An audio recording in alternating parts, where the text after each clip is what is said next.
Oi, meu nome é Maísa e vim trazer algumas leituras que eu andei fazendo. Antes de mais nada, eu sei que pode ficar cansativo, mas eu tenho certeza que você vai chegar no final desse vídeo e vai ter se esquecido de se inscrever, de curtir, de comentar, de ativar o sininho de notificação, de me seguir nas outras redes sociais.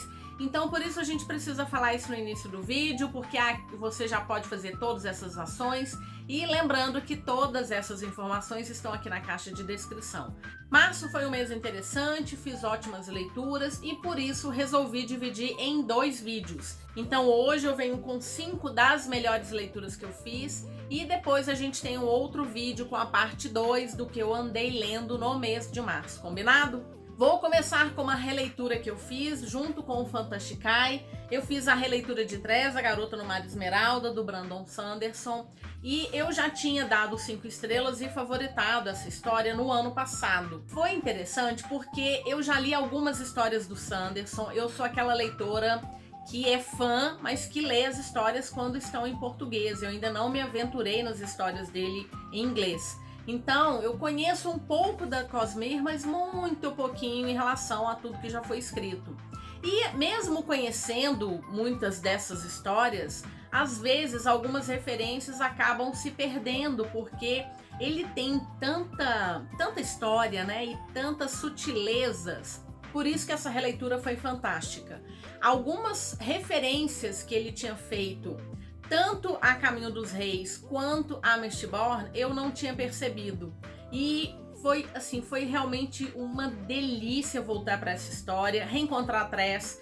Essa história de uma garota comum, extremamente comum, sem poderes, que mora numa rocha, numa ilha que é muito pequena, que está cercada ali de um mar de esporos. E são esporos que caem de luas, é um mundo que tem 12 luas, cada uma dessas luas tem o seu esporo específico e que formam um mar que vai ser possível navegar através dele por conta de fluidização. Esses esporos vão se revolvendo quando a gente tem ali ar misturado com ele que vai estar mexendo, né, por esses esporos. Ela decide que ela precisa se aventurar nesse mar de esporos porque o homem por quem ela é apaixonada, ele foi raptado e ela vai atrás dele. E ela vai se descobrindo ao longo desse caminho de uma forma muito linda. Ele vem num crescendo, sabe? A gente vê uma garota comum que entra no mar esquisito, encontra ali muitos piratas e o que vai acontecendo ao longo do caminho dela só cresce, ela vai ficando perceptiva e a gente tem esses easter eggs das histórias do Brandon Sanderson. Se você não leu nenhuma história, não tem problema, pode ler sem preocupação nenhuma, você não vai perder nada na história. São só essas sutilezas, né? Algumas expressões que se você não leu as outras histórias, parece só uma expressão comum.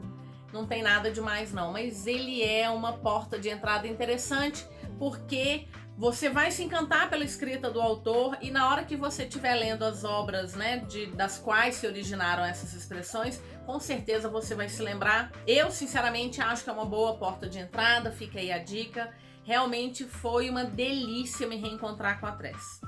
Bom, os outros livros foram primeiras leituras. A primeira delas é Amêndoas, publicado pela Roku, que foi um sucesso enorme no ano passado e eu tive a oportunidade de ler. Eu e o Clube do Livro BH estamos com um projeto para visitar os vários continentes e escolhendo aí histórias para fugir daquele marasmo que a gente fica às vezes lendo histórias só de estadunidenses ou de autores ingleses, do Reino Unido de uma forma geral. Então esse mês a gente visitou a Ásia e a minha escolha foi por Amêndoas por conta de todo o sucesso que essa história fez. Aqui nós temos o Yundi. Ele tem alexitimia, que é a incapacidade de identificar e expressar sentimentos como medo, tristeza. Ele vai ser criado pela mãe e pela avó, que vão ser grandes defensoras. Mas além de ser defensoras, elas vão ensinando para ele quais são as reações esperadas frente a situações ali do cotidiano. Até que alguma coisa vai acontecer, ele vai se ver sozinho e ele vai ter que se virar.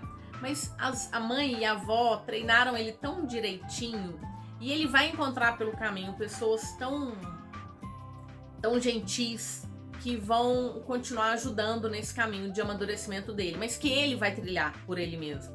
Então, uma história É aquela história para você ler e te deixar assim com um quentinho no coração, mas não é o quentinho do romance romântico, é aquele quentinho da esperança, sabe, de ver que as pessoas elas têm que lidar ali com os seus problemas, com suas limitações e que sempre tem alguém que pode estender as mãos, né? A gente tá aí num mundo complicado, às vezes as pessoas gostam muito de apontar o dedo, de julgar, mas eu quero acreditar que isso ainda é minoria. Tem mais gente ali observando, às vezes tímida, mas tem muita gente que dá as caras e vai sim ter um ato de gentileza, de empatia pelo próximo. Então acho que vale muito conhecer essa história se você ainda não leu, porque é uma história bastante meiga de um garoto que tem as suas limitações, mas quem é que não tem limitações? E por falar em conforto, também fiz a leitura de A Sociedade Super Secreta de Bruxas Rebeldes. Bom, a gente tem a nossa bruxinha, ela é de fato uma bruxa, mas ela vive num mundo que já teve lá grandes embates com as bruxas, que elas entendem que é melhor ficar quietinhas, não fazer muito alarde em relação aos poderes que elas têm. Então é assim que a Mika cresceu, sempre sozinha, solitária. Existem algumas regras aleatórias, arbitrárias, de que não pode ter muitas bruxas próximas, porque essa quantidade de magia pode ser problemática, ninguém pode saber dessa magia, enfim. Então ela sempre cresceu sozinha, mudando de lugar em lugar, né, sem criar raízes, mas ela sente falta disso. E ela vai encontrar essas raízes ou esse lugar, esse conforto, essa casa, junto de 3 bruxinhas, 3 jovens garotas que são bruxas, que estão ali sozinhas e que estão precisando de uma tutora. O que acontece? A Mika, ela tem uma brincadeira, né? Ela tem um perfil numa rede social em que ela brinca de ser bruxa. Claro que ela acredita que ninguém leva a sério, até que alguém vai chamá-la e fala assim, olha, eu preciso que você seja tutora de 3 jovens garotas, porque elas estão aí fazendo uma certa confusão. E quando a Mika chega lá, ela vai encontrar um grupo de pessoas bastante diferentes, mas tão amorosos. Nós temos um casal em que ele é um ex-ator e o marido dele é um jardineiro dessa mansão. Nós temos o bibliotecário, nós temos a governanta, todos eles empenhados em proteger 3 bruxinhas. E é a Mika que vai cuidar dessas meninas. Mas a Mika, ela tá acostumada a fazer as coisas de longe, porque ela acredita que é só mais um lugar que ela vai visitar. Então ela demora muito a se permitir uma aproximação com essas pessoas. Porque ela também tem as suas próprias cicatrizes. Mesmo que ela tenha os seus poderes, ela passou por situações ruins. Então ela tem esse distanciamento dessa situação toda. Eu acho que a gente vai se encantando por todos eles. O Ian, que é o ator aposentado, ele é divertidíssimo, quase inconsequente, sabe? Mas ele é muito divertido. E nós temos um bibliotecário que é simplesmente carrancudo, charmoso, belíssimo. A gente tem aquele trope que ela é a Solar e ele é aquela pessoa fechada e que vai acabar se encantando por ela também, porque a Mika realmente é muito linda, sabe? Ela é expansiva, muito alegre, mesmo carregando as suas limitações de certa maneira. É uma história linda, fofa, é aquele cozy fantasy, né? Aquela história levinha e que vai também fazer esse afago no coração, recomendo demais. Criaturas extraordinariamente brilhantes. Outra história sobre afago, sobre acolhimento, outra história que me fez tão bem. Aqui nós temos o ponto de vista de 3 personagens. A primeira delas é a Tova, que é uma senhora já septuagenária. Ela perdeu o marido recentemente, o único filho dela desapareceu há muitos anos atrás, sem deixar nenhum tipo de vestígio. E ela segue ali preocupada, né? Porque ela percebe que as suas amigas estão indo morar na casa das filhas, já tem como objetivo cuidar de netos, estão sendo cuidadas. E ela de repente se vê sozinha e isso começa a incomodá-la bastante. O outro personagem é justamente alguém que ela vai encontrar no aquário, onde ela trabalha. Então ela ainda trabalha ali, não porque ela precisa de dinheiro, mas ela precisa de ter uma atividade para se manter ativa de certa maneira. E ela vai trabalhar no aquário e lá ela vai fazer uma amizade extremamente inusitada, que é com o Marcellus. O Marcellus é um polvo gigante do Pacífico que por um descuido na sua juventude acabou sendo preso, foi parar, tá? Os últimos 4 anos ele passou nesse aquário. E como todo polvo, ele é extremamente inteligente. Mas o Marcellus, além disso, ele é perspicaz, ele percebe detalhes, ele é mal-humorado, porque ele sabe que a sua vida tá chegando ao fim. Então ele fica às vezes pensativo, né? Assim, eu vou embora sem ter oportunidade de novamente me defrontar com toda aquela escuridão enorme do oceano. Então ele acaba desenvolvendo essa amizade com a Tova. Não é um realismo mágico no sentido de que eles não vão conversar, mas eles têm conversas subliminares de certa maneira. Então um toque, um olho que volta para algum lugar, sabe? Eles conseguem desenvolver um diálogo próprio. E o terceiro ponto de vista é do Ken. O Ken, ele mora num outro lugar, ele tá bastante sozinho, a mãe dele desapareceu quando ele tinha 9 anos de idade, ele nunca soube quem que era o pai. Ele foi criado por uma tia, só que essa tia tem a sua própria vida e chega um ponto que o Ken se sente só, sabe? Ele tá sem objetivo, ele não consegue definir alguma coisa, ele se sente sem raiz, ele se sente solto no mundo. E isso incomoda bastante. E ele acaba recebendo uma pista sobre quem que é o pai dele, ele vai atrás desse possível pai e ele vai acabar parando justamente onde a Tova e o Marcellus estão. E aí a gente vai ter então o desenrolar disso tudo. Então, além desses pontos de vista, né, além dessa amizade improvável do Marcellus, a gente tem um mistério. Apesar de alguns deles parecerem óbvios, mas quando a coisa vai se desenrolando, é tão lindo, sabe? É tão... eu achei essa história fofa. Eu dei 5 estrelas, favoritei. É uma história que saiu primeiro lá pela Tag Inéditos, depois veio pela Alta Novel. Eu tava com muitas expectativas, já tinha ouvido muito falar dessa história, mas é isso, ele vai trazer luto, ele vai trazer essa necessidade que a gente tem de conhecer os nossos ancestrais, de deixar um legado, de amizades improváveis, que a gente pode encontrar amizade mesmo, a gente pode encontrar acolhimento mesmo naqueles lugares em que a gente nem imagina. Então, uma história fofa. O final é impossível. E assim, eu sei, eu tenho um ascendente em peixes. Isso me torna uma chorona, sabe? Minha família sabe disso. Às vezes eu tô assistindo uma propaganda, eu choro. E olha que eu sou uma pessoa extremamente alegre, sabe? Eu tô sempre com um sorriso no rosto, mas na hora de chorar eu choro com vontade. Meu olho já tá enchendo de lágrimas. Porque o final é simplesmente impossível você não terminar essa história sem um mínimo de uma lágrimazinha. Mas é aquela lágrima boa. Recomendo demais essa história.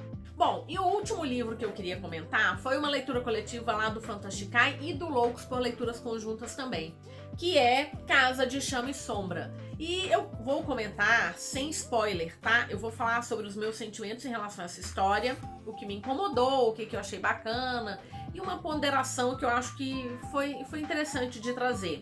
Eu sei que tem muita gente falando que odiou essa história, mas isso depende muito da expectativa que você vai, né? É, a princípio, o último livro dessa série. Eu, sinceramente, acho que a Sarah J. Maas, ela tá planejando um próximo livro, porque ele termina com muitas pontas soltas. A história principal, que a gente vê se desenhando lá desde o primeiro livro, ela se encerra. Mas a gente tem muitas pontas que estão soltas. E eu acho que não é como aquele livro que termina sem um final, não é isso. É que ela deixou ganchos mesmo. Afinal de contas, a gente está falando de um mundo que tem 4 grandes casas e nós só tivemos 3 livros, então muitas expectativas em relação ao que seria esse 4º livro. e quais histórias ele traria, né? Mas eu sei que muita gente odiou porque no final do segundo livro nós tivemos a promessa, ou as pessoas tiveram a expectativa de uma promessa de uma interação que não aconteceu da forma como as pessoas queriam nesse terceiro livro. E assim, eu sinceramente eu acho que não tinha como ser da forma como as pessoas queriam, porque aqui a gente tem uma história própria. Esses personagens tinham o que combater, eles tinham que resolver. E não dá simplesmente pra inserir um núcleo aqui, porque a gente já tinha um núcleo formado, entende?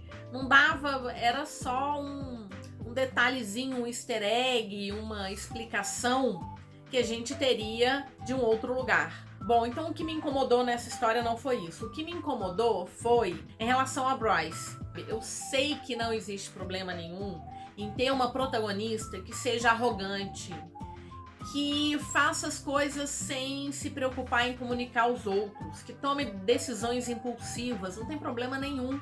Uma mulher pode ser arrogante, uma mulher pode agir errado, ela pode passar por cima de todo mundo, não tem problema. A questão não é essa. O maior problema da Bryce pra mim é que ela é uma feérica mestiça e ela tem um ódio enorme dos feéricos porque eles todos vão vê-la sempre como mestiça. E ela sabe que ela não tem lugar nesse mundo. Primeiro porque ela é mulher e segundo porque ela é mestiça. E o que ela faz com todo o desenrolar dessa história no final das contas para ela? Ela vai tratar da mesma forma como que foi tratada, ela vai tratar os outros feéricos. Ela vai falar assim, olha, não tô nem aí para vocês.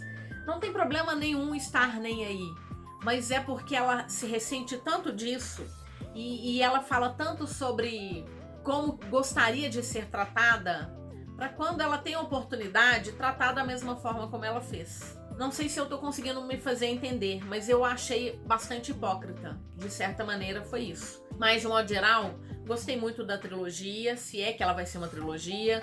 Eu acho que a Sarah, ela consegue construir, assim, intrigas e problemas políticos e ela consegue criar histórias para os seus artefatos e histórias para as suas histórias. Então nós temos lendas e essas lendas elas vão se ancorando ali, outra hora aqui, ela soltou ali uma pérola, sabe? E se você leu outras histórias da Sarah J. Maas, você fala assim, ops, eu acho que eu já vi isso. De um modo geral, gostei muito da trilogia, gosto muito desses personagens.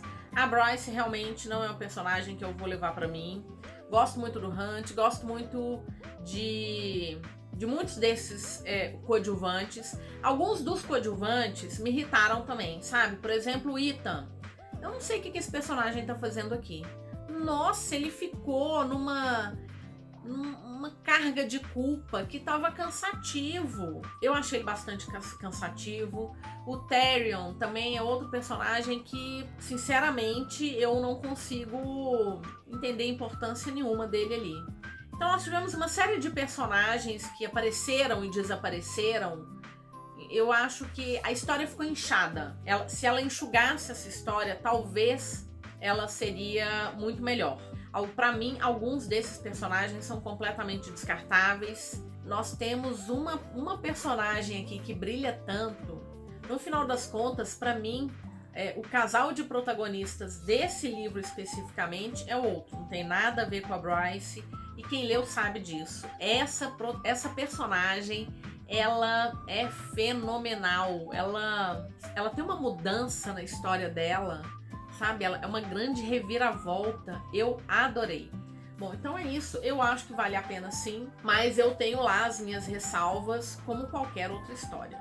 Bom, foram essas as minhas impressões e bora conversar. O que você achou dessas leituras? Concorda com a minha opinião? Quais foram as melhores leituras que você fez no mês de março? Lembrando que eu vou deixar o link de compra para esses livros na Amazon, aqui na caixa de descrição. Se você tiver interesse em comprar qualquer coisa lá e utilizar o meu link, eu agradeço muito. Também fica o cupom de desconto para a Livraria Leitura, o cupom de desconto para a loja da Editora Trama. Tudo aqui para você encontrar com facilidade.